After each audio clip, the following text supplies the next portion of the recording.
Welcome to Believe in the Word with Pastor Dan Shunk. This program is an outpouring of the ministry going on at Calvary Chapel Chambersburg in Chambersburg, Pennsylvania.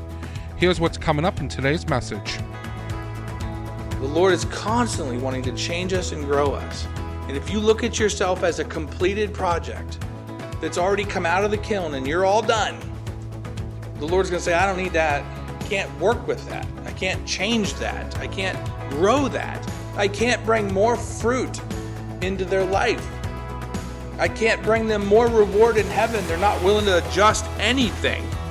Chuck Smith, our pastor, used to always say, blessed are the flexible, for they shall not be broken. And I mean, no better chapter of the Bible to remind us of that than right here. A striking image is given to reveal the consequences of pride and disobedience. A vessel broken as a warning of coming judgment. Yet even in sorrow, God reminds us that His faithfulness endures and His mercy remains for those who turn to Him. Let's join Pastor Dan in Jeremiah chapter 19 as he continues his message, allowing God to mold us. Interesting enough, in verse 16, it actually says when they do this, it's to their own hurt. And then the result of it in verse 17 is God will scatter them. Now, again, when you read, I will scatter you, or do you read that and does it say in your heart, oh, that's it, that's the end? It shouldn't. Because when you know the Lord and when you know the end of the story, you realize that even the scattering was to finish off that iniquity, that pride, that idolatry that is in their hearts. That's what it's for. It's not to make a full end to them. It's not to get rid of them. It's not to throw the lump out. It's to get them done with this idol worship and to change them and to ultimately help them. Even that is for that purpose, to bring them back. I think we're missing a little bit of that in today's Christianity, that we sometimes try to continually let Christians who are living in open, rebellious sin, and they know it, and we try to let them stay and enjoy all the fellowship and all of the friendships and all of the blessings and helps of the Christians and the church. And that's not it. That's never going to change them. Like Paul said in the book of 1 Corinthians, that we needed to cast them out for the destruction of the flesh. Turn them over to Satan, he actually says, for the destruction of the flesh. Let them understand that there is a place of blessing in the place where you're walking in fellowship with God and you're in fellowship with the church. But there is also a place where you're walking after these worthless gods and you have forsaken the Lord. And what does God do? He turns His back to them and lets them go off. Lets them go off and do their thing. For what reason, though? To get them to see their problem. To get them to embrace, this is not working. I really did need the church's help. I really did need the Lord's help. And then they finally realize it and they come back. Verse 18, Then they said, come and let us devise plans against Jeremiah. So Jeremiah went and told them this message, and they just get angry with him. Let us devise plans against Jeremiah. Surely the law is not going to perish from the priest, nor will counsel perish from the wise man, nor will the divine word perish from the prophet. Come on and let us strike at him with our tongue, and let us give no heed to any of his words. Now, this is fascinating. Again, there's none of these principles that don't still hold true today. What they're saying is, hey, listen, we can ignore Jeremiah. We can ignore what he's saying because we have other prophets and priests and kings and counselors that are giving us other words. We're just going to listen to them. They're saying, surely, the law is not going to perish from the priest. Surely the word, the divine word is not going to perish from our prophets. Their point is they're saying that they trust in these people of title, in these people of position, more than they trust in the truth. We need to be careful with that. Because somebody has a position doesn't mean they're speaking the truth. You've probably found that even on the job site, right? Just because somebody has the title boss doesn't mean they know how to lay the brick or do the thing, right? Title doesn't give you all of a sudden, well, you're telling the truth because you have the title of the one in charge. And that's what they're leaning on. The people of Judah are leaning on the fact that, well, we have the priest right here and he doesn't agree with Jeremiah. We have a wise man right here and he doesn't agree. We have a doctor right here and he thinks I should get doped up on 5 medicines instead of just trusting the Lord through something. They immediately trusted the person of title When the whole time Jeremiah is there telling them the truth and they don't believe it. David Guzik said it this way. He said that they believed if a man held the title of priest, he must have the law. If he were considered wise, he must have good counsel. If he were called a prophet, well, he must have the word of God. That mentality denies the existence of corrupt leaders. So our pursuit should always be truth. Whether it comes from somebody that's very humble or if it comes from somebody that has the position that you'd typically listen to. We need to weigh everybody through the Word of God and what we know is true to determine if we should listen to them or not. And the people of Israel are just throwing out Jeremiah because he's what? He's the minority opinion. Oh, well, why should we listen to Jeremiah? Everybody else in our life is saying that Babylon's not going to come invade. You know, that's the exact mindset I had. I remember in elementary school, I just went into 7th grade. We were being taught evolution for the first time in 7th grade. And I remember taking in all this evolution and everybody in this public school believed it.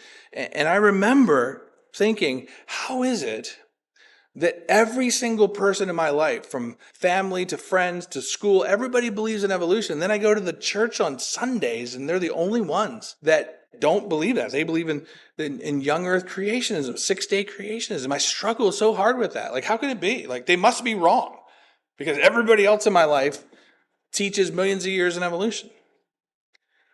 That is not the way to find truth. You could have 9 out of 10 people in your life tell you abortion is okay, and it's not. It's still not right. It's still not God's plan. It's still murder. It doesn't matter how many people tell you that it's right? And that's the same thing that they're leaning on. They're like, well, the priest is right here and he doesn't agree with Jeremiah.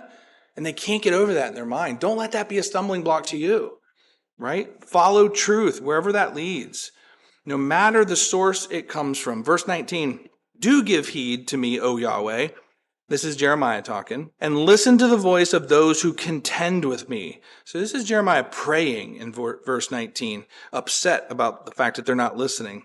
And now verse 20, should good be repaid with evil? He's saying, Lord, I'm out there doing good and they hate on me.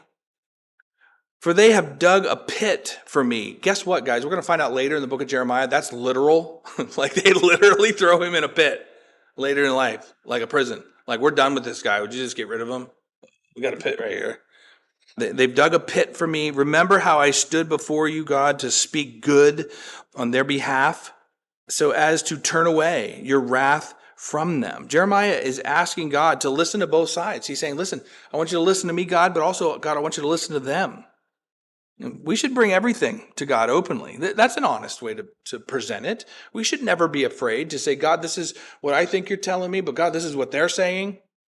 Lord, they're saying the priest is right. So he's pleading with God to not allow his adversaries to take his life here in these verses. He has pled for their good in the past. He even says that. Lord, I have even begged for their good in the past. He said in verse 20. Now, verse 21, therefore, now he gets upset. Therefore, give their children over to famine and deliver them up to the power of the sword, and let their wives become childless and widowed. Let their men also be smitten to death. Let their young men strike down by the sword in battle. In verse 22, may an outcry be heard from their houses when you suddenly bring raiders upon them, for they have dug a pit to capture me and hidden snares for my feet. In verse 23, yet you, O Yahweh, you know all their deadly counsel against me. Do not atone for their iniquities. Do not blot out their sin from before you, but may they be overthrown before you. Deal with them in the time of your anger. All right, so Jeremiah in a full bout of wanting justice, he comes and he prays this way. This is very much like the imprecatory Psalms. We're just getting ready to go through the Psalms shortly. If you don't already know this, some of the Psalms read exactly like this. Lord, break their teeth. I'm not exaggerating. One of them literally says, Lord, break their teeth. Okay? There are Psalms written by David and others that are just like Jeremiah is praying right here. It's an expression of Jeremiah's humanity to say, Lord, when will justice come? Lord, they can't just get away with this. That's not right. So when will justice come? Bring justice now.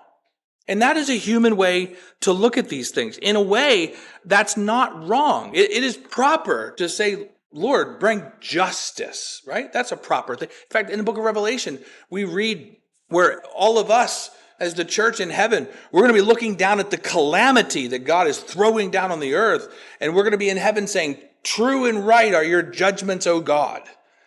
Okay? So look, let's not be mistaken. Justice is right. It's proper. But there's something better. We know this as New Testament Christians, that there's something better than justice, right? It's not wrong to want justice, but wanting mercy and grace is even better. But it takes the Spirit of God for that. It takes a Christian in the Spirit of the Lord to say, Lord, they don't deserve it, but give them mercy, give them grace. You remember Stephen when he's dying in Acts chapter 7? Stephen's dying, and as he's being stoned to death, he says, Lord, don't hold us to their account. Forgive them. As he's being stoned to death, he's saying this. That can only happen by the Spirit of God, that somebody could go through that and long their mercy and their grace. Notice there's something else interesting about Jeremiah's cry for justice here. He has brought his longing for vengeance to what? To the right place. To the right place. He didn't go to his buddy and say, Joe, go down there and break their teeth, break their knees, kill them. Okay, he didn't. He brought it to the Lord. He brought, vengeance is whose? Mine, saith the Lord. Exactly right. Vengeance is mine, saith the Lord. The Lord will repay. He's bringing his petition to the right place, and he's surrendering this ask for justice at the feet of the Lord. He didn't take matters into his own hands. So at the moment you try to give Jeremiah a hard time for, whoa, what's he calling down fire from heaven here for? Just remember, he brought this to the Lord. He didn't go out and strike out in his own vengeance. Vengeance isn't his. Vengeance isn't mine. It belongs to the Lord. And he brought it to the Lord, right? That's an awesome thing. And it's not without saying that he said there in verse 20, I have prayed for them. I have spoke good for them on their behalf. So he has been wanting their good. And now Jeremiah says, I don't see any end of their sin, Lord. Break their teeth. Take them out, Lord. But he brought it to the Lord, and that's okay. And so the whole chapter, this whole ask, will you be steerable? Will you be like the wet clay? When the Lord gets involved, will you let the Lord steer you, is the ask. Now, I do actually want to pick up the pace just a little bit as we go into chapter 19. And this brings us to our next point in the scale that we're looking at. The question, how do we react when God intervenes in our life? Here's number 2 for chapter 19. Will you be stiff? Number 1, will you be moldable, steerable? Number 2, in chapter 19, will you be stiff?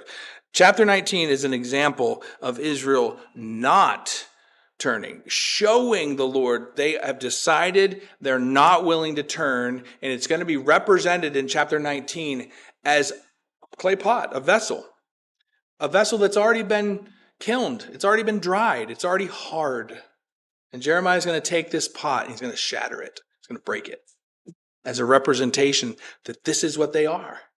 They're a hardened pot that's not willing to change. Let's take a look here at chapter 19, verse 1.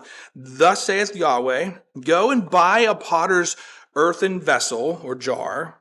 By the way, in the original language here, this is actually one of these long-necked jars. You may have something in your Bible that describes this. It's a pot that has a tall, skinny neck to it that they might pour liquids out of, is the type of jar that he's talking about. There's been thousands of these found all over the land. So go buy a potter's vessel or jar and take some of the elders of the people and some of the elders of the priests.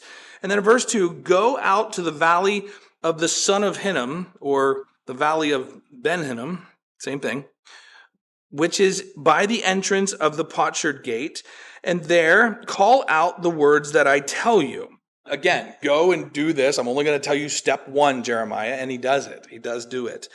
This place that we're at, the previous chapter, first of all, the previous chapter was all about a moldable, wet lump of clay, right?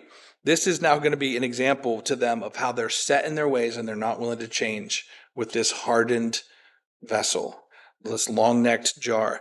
We know that this valley here, it calls it here the valley of the son of Hinnom, or the valley of Ben Hinnom.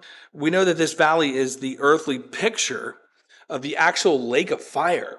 Did you know that? In the New Testament, the word for lake of fire in the New Testament is actually Gehenna, right? That's the Greek form of Behinnon, right here that we're reading. This is the valley that is south of the city of Jerusalem. It's in the Tophet Valley in the south of the city, below the southern steps to the temple. This is where they would take and they would burn their trash. Okay? That's why Jesus chose to use this location as the earthly example of the eternal lake of fire, because that's where they burned their trash. The owners of this place at this time was Ben Hinnom, or the sons of this man named Hinnom.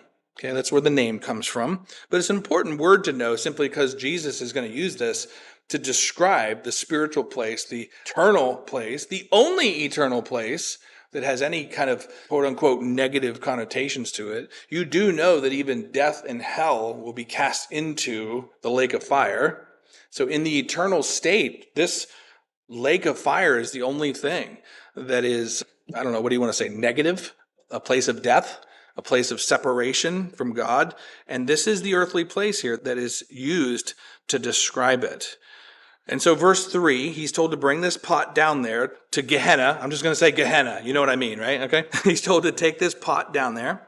And in verse 3, and say, hear the word of Yahweh, O kings of Judah and inhabitants of Jerusalem. Thus saith Yahweh of hosts, or the Lord of hosts, the God of Israel. Behold, I am about to bring calamity upon this place, at which the ears of everyone that hears it will tingle.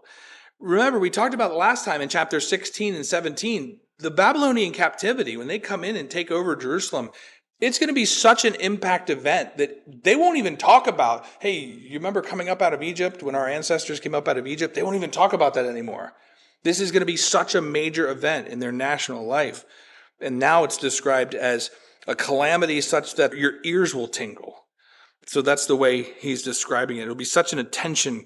He's trying to give them an attention grabber here. Verse 4, because they, and this is why again in verse 4, because they have forsaken me and have made this a foreign place and have burned incense in it to other gods, that neither they nor their fathers nor the kings of Judah had ever known. And because they have filled this place with the blood of innocents. There's so much we could say here, but you've heard that in Israeli history, they had sacrificed their infants to altars. They worshiped the god Moloch. And this is where they would set up the idol to Moloch, and they would burn the thing. They would set the thing on fire from inside this hollow statue, and it would heat up its hands. And that's where they would take their babies, their newborns, to offer their babies to Moloch. It was just the same as we do today. It's just after they come out of the womb, just sad. So it talks here about the place of the blood of the innocents. This is why. This is the place that they would do their abortions in verse 4. And in verse 5, and they have built the high places of Baal to burn their sons in the fire as burnt offerings to Baal, a thing which I never commanded nor spoke of, nor did it even come into my heart. This is just the consistent, the easy to understand charge that they have forsaken God and they have turned to unknown idols. It's just the continual refrain. There's no guess. There should be no wonder what the problem is. They should know it. And what's so sad about this that we need to remember for today, when you forsake the Lord, when you leave the truth of God's word, anything is possible. What is your standard? Once you say, I don't care what God thinks, I'm going to do my own thing, what's left? You can come up with whatever standard you want. First, it's okay to lie. Then it's okay to steal. Then it's okay to cheat. Then it's okay to defraud others. What's next? The sky's the limit, right? Even child sacrifice. And you just call it reproductive rights. And all of a sudden you're okay. So sad that we just turn the words around and we think we're okay. In verse 6, therefore, behold, days are coming, declares Yahweh, when this place will no longer be called Topheth, or the valley of Ben Hinnom, or the son of Hinnom, but instead it will be called the valley of slaughter. So again, in all of these prophecies of destruction coming, I love the fact that he's pointing out that there's going to be redemption after this. There's not just slaughter coming for the sake of slaughter, but for redemption. There will be a day of speaking truth that is coming, in which it will no longer be called Topheth. And Topheth, the word just means fireplace. That's what they used this place for. It was their dumpster. It was their landfill, except for they lit them on fire. Okay? And so it's not going to be called by its function, Topheth, or it's not going to be called by the name, the Valley of Son of Hinnom. In other words, it won't be called by its function, that it's a fire pit. It won't be called by the owner's name, the Sons of Hinnom. No, instead it's going to be called the Valley of Slaughter. It's going to be called by what really happened there. That it was a place where you slaughtered the innocents and you destroyed your reputation and your integrity. That's what he's pointing out. That's what it'll be called. And in other words, it'll be named with a truthful name, right? It won't be playing around with words that are lies. Verse 7, I will empty out the counsel of Judah and Jerusalem to the point of destruction in this place, and I will cause them to fall by the sword before their enemies and by the hand of those who seek their life. And I will give over their carcasses as food for the birds of the sky and the beasts of the earth. I will also, in verse 8, make this city an object of horror and of hissing. Everyone who passes by it will be horrified and hiss because of all its slaughterings. In verse 9, I will make them eat the flesh of their own sons and the flesh of their own daughters. Wow. And they will eat one another's flesh in the siege and in the distress with which their enemies and those who seek their life will distress them. And remember, he's prophesying of the Babylonian captivity to come. And you remember how cities were sieged in these days, right? You didn't just, with cities with high walls, you didn't just go up and, shoot them or have sword fighting, but you sieged the cities. They would lock themselves in. You had to starve them out. And so this is literally fulfilled later on, that they would be such a famine that they would turn to cannibalism to try to get their way out of it. And so just the prophecy of what's coming. And in verse 10, then you are to break the jar in the sight of the men who accompany you. So remember, this whole chapter is set up in such a way that it's the Lord telling Jeremiah, I want you to go with the vessel and go give them this message. And then he says in verse 10, after you give them the message, take the jar and break it in their sight, in the sight of the men who accompanied you. And in verse 11, you shall say to them, thus saith Yahweh of hosts, just so will I break this people and this city, even as one breaks a potter's vessel, which what? Cannot be again repaired. And they will bury in Tophet because there is no place for burial. They'll actually have to bury people in this pit down there in the trash heap. Wow. What a question. I mean, the question cannot be any clearer. Do you want to be a moldable vessel in the Lord's hands, which he would never cast out? Oh, he'll fix it. He'll work it. He's going to continue to make it into a vessel of honor. But if you say, look, Lord, I kind of like the way I am. I like being stiff. The way I am is good enough, Lord. This is it. I'm all done. All done growing, all done changing, kind of like this model. I don't need that.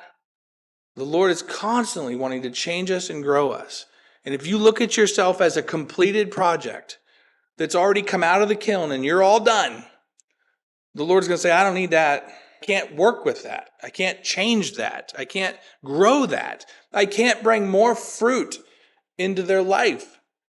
I can't bring them more reward in heaven. They're not willing to adjust anything. Chuck Smith, our pastor, used to always say, blessed are the flexible, for they shall not be broken. And I mean, no better chapter of the Bible to remind us of that than right here. Blessed are the flexible, for they shall not be broken. Are we daily ready to believe God and just go wherever he calls us to go? It's so easy to see the challenge that's before us here, right? As we close our study on today's Believe in the Word with Pastor Dan Shunk, though the world may reject God's message, his word stands firm. Judgment is real, but so is his promise of hope and restoration. Our role is to listen, obey, and trust in his unchanging character. If you've been encouraged or challenged by today's message, we would love to hear from you. You can call us at 717-500-1019 1102. Again, our phone number is 717-500-1102. Or you can visit cchambersburg.org. To hear more teachings from Jeremiah and beyond, visit our website and click on the Media and Radio tab for our full archive. Or download the Calvary Chapel Chambersburg app to listen anytime. While you're online, we invite you to learn more about our fellowship and our heart for ministry. And if you're in the Chambersburg, Pennsylvania area, we would love for you to come worship with us at our church. We are located at 5121 Coffee Avenue, Chambersburg, Pennsylvania 17201. Thank you for joining us today. We look forward to continuing through the book of Jeremiah together next time. This has been Believe in the Word with Pastor Dan Shunk.